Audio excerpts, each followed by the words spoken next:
Mtazamaji wa Dar es Salaam Tanzanite TV, na leo tunakuletea habari kemkem kabisa. Tukirejea hapo Mkuyuni mkoani Mwanza, kuna hali fulani imetokea ya kimafuriko.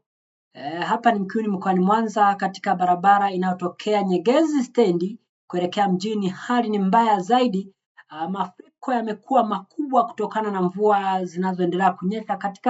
Katika hali hii kuna ujenzi wa daraja inayojengwa ambayo kwa sasa ipo katika hatua za mwisho, lakini kama mnavyoona maji yanazidi kuwa mengi zaidi.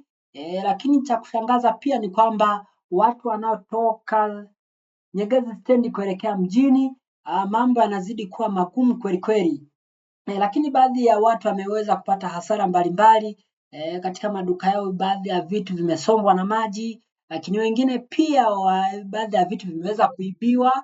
Hali bado ni ngumu kweli kweli, na hii ni Dar es Salaam Tanzanite TV, tunakwambia tumekusogezea dunia.